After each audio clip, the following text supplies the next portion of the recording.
এই ভারতের সঙ্গে সম্পর্ক, পররাষ্ট্র মন্ত্রণালয়ের ভূমিকা, এই যে সার্বিকভাবে আমাদের পররাষ্ট্র মন্ত্রণালয়ের যে রোলটা, বিশেষ করে আমাদের উপদেষ্টা, তার রোল আপনি কিভাবে মূল্যায়ন করবেন? আপনি কি মনে করেন যে তারা ঠিক পথে আছে?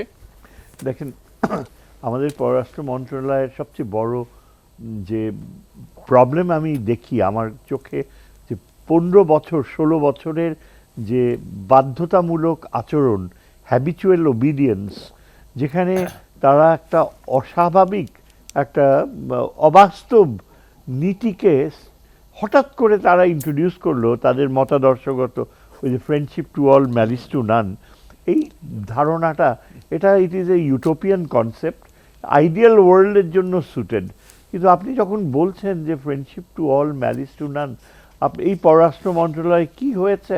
ইট pass the wrong signals to our neighbours, specially Myanmar আর ইন্ডিয়া। এই দুইটা দেশই দেখতে পেল যে বাংলাদেশ এই শান্তির নীতিতে থাকবে, তারা ওই যে বৌদ্ধ ধর্মের পথে চলবে। Double million offer, Walton fridge কিনে পেতে পারেন 20 লক্ষ টাকা, রয়েছে কোটি কোটি টাকার নিশ্চিত উপহার। এবং যত রকম প্রভোকেশন হোক না কেন, ইয়ে করবে না, তারা অস্ত্র নেবে না। আর হাসিনার যেহেতু অবৈধ সরকার ছিল, পররাষ্ট্র মন্ত্রণালয়কে সে এমন পর্যায়ে রেখেছে যে বাইরের কোনো দেশের সাথে, অন্য কোনো দেশের সাথে কোনো প্রিন্সিপলড মূল্যবোধের ক্ষেত্রে যে চ্যালেঞ্জ করবে সেই সাহসটুকু ছিল না। As a result what has happened, এই পররাষ্ট্র মন্ত্রণালয় পুরনো অভ্যাস থেকে পুরোপুরি কাটিয়ে উঠতে পারেনি। অনেক দূর তারা সাকসেসফুল হয়েছে, যে আগেকার চুক্তিগুলো, অসম চুক্তিগুলো রিভিউ করছে, অনেকগুলো সরাসরি না করে দিচ্ছে। কিন্তু আসল প্রবলেম হলো, this is a problem faced because it's not elected. একটা জেনুইনলি ইলেক্টেড পার্লামেন্ট যদি থাকতো, জবাবদিহিতা থাকতো, তাইলে the government foreign office is backed by the people, হ্যাঁ, তাহলে প্রধানমন্ত্রী আর পররাষ্ট্র, জি আপনি যদি একটু বলেন, সেটা হচ্ছে এই গভর্নমেন্ট নির্বাচিত না, যথাযথ বলেছেন, কিন্তু এই গভর্নমেন্টের প্রতি দেশের সকল রাজনৈতিক দল এবং জনগণের সমর্থন রয়েছে, তো তাদের ভয়টা কিসের? আমাদের পররাষ্ট্র উপদেষ্টার ভয় কিসের? পররাষ্ট্র উপদেষ্টা, আমি যেটা দেখি আমার দৃষ্টিতে, হয়তো আমি একটু বেশি আশাবাদী হচ্ছি, আমরা যে ভারতের থেকে যে হুমকিটা ফেস করছি, এটা কিন্তু খুব সহজে নেওয়া যায় না। অনেকাংশে এটা একটা অ্যাডভেঞ্চারিজমের মতো হতে পারে, যে মিডিয়া সংলাপ, কিন্তু যখন 2 মাস 3 মাস অনবরত তারা এই ধরনের অবাস্তব, আমার যেটা ভয় হচ্ছে যে eventually are they thinking of some form, যে আমরা আস্তে আস্তে সময় নিচ্ছি, আমরা হঠাৎ কিছু করব না, আমরা করে বসবো পরে। আজকে এখন তাদের মিডিয়া হচ্ছে যে আমরা ফার্স্ট স্ট্রাইকে যাব না, বাংলাদেশ যদি আমাদেরকে কোনো স্ট্রাইক করে তাহলে আমরা স্ট্রাইক করব। সমস্ত ইঙ্গিত কিন্তু দেয়া হচ্ছে যে বাংলাদেশে একটা অজুহাত লাগবে, কোনো রকমের একটা ইভেনচুয়ালি, আমি এটা উড়িয়ে দিতে পারি না। আমাদের পররাষ্ট্র মন্ত্রণালয় সেদিক থেকে একেবারেই নিশ্চুপ। পররাষ্ট্র অ্যাডভাইজার এখনও বলছে না যে ভারত আমাদেরকে যে নিরাপত্তা হুমকি সৃষ্টি করছে, এবং এমনকি সামরিক আঘাত হানবার মতো প্রয়াস তাদের ভাষায় বারবার তুলে ধরছে, বাংলাদেশ এটাকে কোনোভাবে সহ্য করবে না। এই যে একটা ল্যাঙ্গুয়েজ, আমি হলে আমার কি চয়েস হতো? If I were in charge, আমি মনে করি যে পররাষ্ট্র মন্ত্রণালয়ের দায়িত্ব কখনো একটা প্রফেশনাল কূটনীতিকের হাতে দেওয়াটা ভুল। সে মনে করে নেগোসিয়েশনস, আলটিমেটলি সামরিক শক্তিকে দূরে ঠেলে রাখো, negotiations, even if it is appeasement, তোষামোদ হলেও নেগোসিয়েশনসের পথে থাকতে হবে।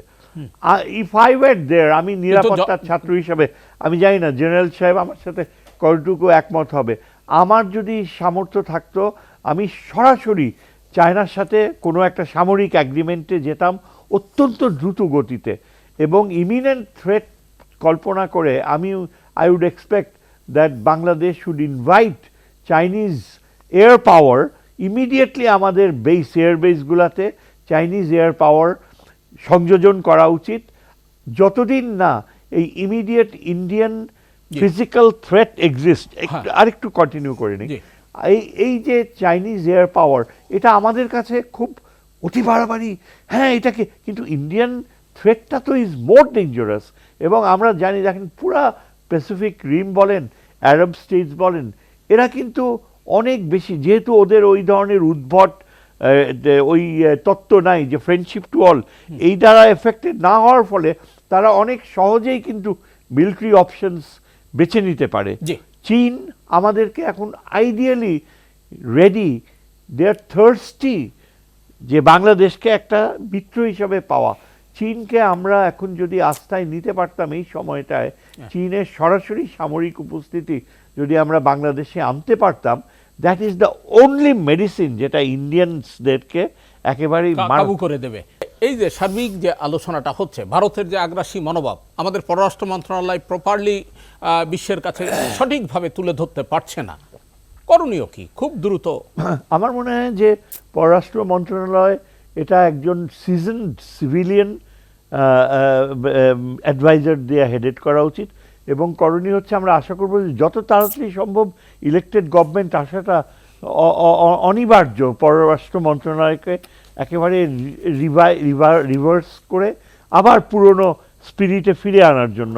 কেননা এই স্ট্রাকচারে আমরা দেখতে পাচ্ছি যতই আমরা বলি না কেন যে সরকারের কন্টিনিউটি দরকার, কিন্তু পররাষ্ট্র নীতির ক্ষেত্রে যেহেতু কোনো জবাবদিহিতা নাই, ফরেন পলিসি অ্যাডভাইজার বলছে আমি যা বুঝি আমি সেটাই করব, আমাকে থাকতে এমন কোনো প্রয়োজন নাই, আমার কথা আমার মতো চলবে, না হলে চলবে না। This is exactly what I hard. And এই অ্যাটিটিউড নিয়ে তো আপনি ফরেন পলিসি এই ক্রিটিক্যাল সময়ে চালাতে পারেন না। ইটস রিডিকুলাস যে আপনি আরো স্ট্রংলি রিয়্যাক্ট করছেন না। আমরা কেন অ্যালায়েন্সে যেতে পারি না? দেখেন এখন এমন একটা অবস্থা, সবচেয়ে হচ্ছে যে চায়না সম্পর্কে কিচ্ছু জানি না। চায়নায় তিস্তা পর্যন্ত এখনো, তিস্তার দায়িত্ব চায়নাকে দেওয়া হয় নাই এখনো, অথচ গত প্রায় 12-13 বছর আগে থেকে ঠিক করা যে পুরা উত্তরবঙ্গের আরবানাইজেশন সেটাও নেবে, আর পুরা উত্তরবঙ্গের মাধ্যমে শিলিগুড়ি করিডোরে ইন্ডিয়া যে ধরনের অ্যাডভেঞ্চারিজম প্ল্যান করতেছে সেটা কাউন্টার করার জন্য চায়নার একটা স্পেসিফিক প্রেজেন্স দরকার। আমরা চায়নাকে যদি অ্যালাই করে এখানে we have presence of Chinese advisers troops, Chinese planes, that is the only way you can stop this Indian propaganda. China আমরা বাংলাদেশকে যে বলে না যে তোদেরকে আমরা বানিয়ে দিয়েছি, পাকিস্তানের সঙ্গেও কি আমাদের সুসম্পর্ক? তো আমাদের সম্পর্ক থাকবেই, সেটা তো একটা নারীর সম্পর্ক, সেটা কেউ অস্বীকার করতে পারবে না। যতই বলা হোক না কেন পাকিস্তান আমাদের পাশে থাকবেই, ওরা আমাদেরকে যা দরকার প্রয়োজন সব কিছু দিবে, কিন্তু পাকিস্তানের সেই আর্থিক সামর্থ্য নেই, কিন্তু সামরিক কিন্তু পাকিস্তানের একটি জাহাজ আসার পর ইন্ডিয়ান মিডিয়া ভালো, লেট দেম স্ক্রিম, ওটাই তো আমরা চাই। Let them burn, let them scream, let them complain, the world will know যে এরা কি আনসিভিলাইজ, যে একটা জাহাজ আসছে, জাহাজ আসার ব্যাপারে ইয়ে করে। আমাদের কোনো সাবমেরিন বে অফ বেঙ্গলে চলাচল করতে পারে না, আমাদের সাবমেরিন বেসটা ডেভেলপ করতে হলে সেখানে চায়নাকে দরকার। চায়না তো আমাদের সাবমেরিন বেস করে দিয়েছে। সোয়াচ অফ, আপনি দেখেন এই যে কয়দিন আগে শিপিং ভেসেলস দুটো আমাদের টেরিটরি থেকে নিয়ে গেছে।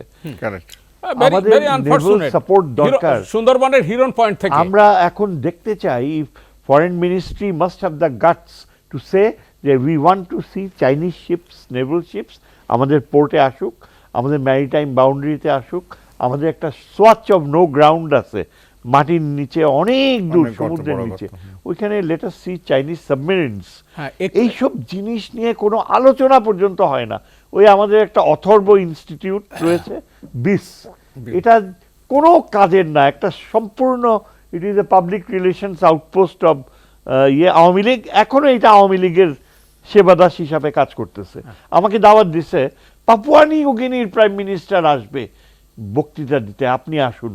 এই this is my first invitation. কি পাপুয়া নিউ গিনির আসবে বক্তৃতা শুনতে আসে?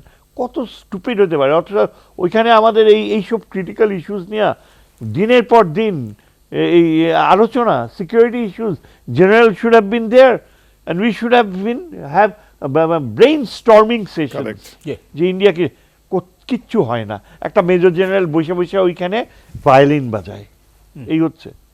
আমি দুটা পয়েন্ট আমি মিন করতে চাই। দেখেন আমাদের এখানে, আমাদের কালচারে ইয়াঙ্গার জেনারেশনকে আমরা প্যাট্রোনাইজিং ইয়েতে দেখি যে তারা এখন পড়াশোনা নিয়ে ব্যস্ত থাক, ইয়ে করো, ম্যাচিওর হইলে তখন কথা বলবা। এবং ওরা আমাদের কাছ থেকে সব সময় একটা রিজেকশন টোন পায় যে এই যে এত বড় বিপ্লব হয়ে গেল, আমরা you go back to your books, এই অ্যাটিটিউড ওয়েস্টার্ন কালচারে কিন্তু এই অ্যাটিটিউড নাই।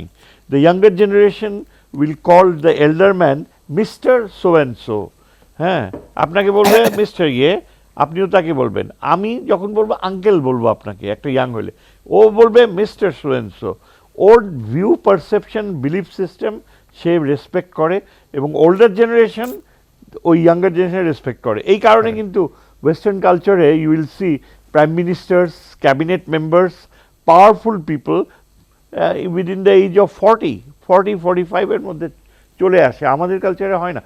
এখন এই যে ইয়াঙ্গার জেনারেশন যে বেরোয় আসছে না, দে হ্যাভ ডিসকভার্ড, তারা বুঝে গেছে যে ওল্ডার জেনারেশন মারাত্মক ভুল করে, মারাত্মক বেইমানি করে, মারাত্মক মুনাফেক। এটা ওদের মাথায় ঢুকে গেছে, বুঝছেন, এটা সরাতে পারবেন না। So you better learn to respect the younger generation. Younger generation এই ভারতের সাথে আপোষ কমিউনিটি চায় না, they want head on collision. আরেকটা নেক্সট পয়েন্ট যেটা আমি রেজ করতে চাই, India does not believe in the freedom of Bangladesh. এটা প্রমাণিত। আমরা 15 বছর ধরে, এর চেয়ে বেশি তো আর ইন্ডিয়াকে দেয়া যেত না। তো ইন্ডিয়া মাঝে মাঝে বলতো যে আমরা ওই বাংলাদেশ যে স্যাক্রিফাইস করছে বা ওই যে নর্থ ইস্টের সিকিউরিটি দিয়ে, এই কারণে রেসপেক্ট করা উচিত বাংলাদেশকে। এটা ছিল আইডিয়ালি তাদের করা উচিত, তারা বলতো এটা মিডিয়া, কিন্তু করে নাই। They believe in the end of Bangladesh. তারা বলে, ফরেন মিনিস্টার বইলাই দিচ্ছে একদম, the creation of Bangladesh is a threat to the security of the north east.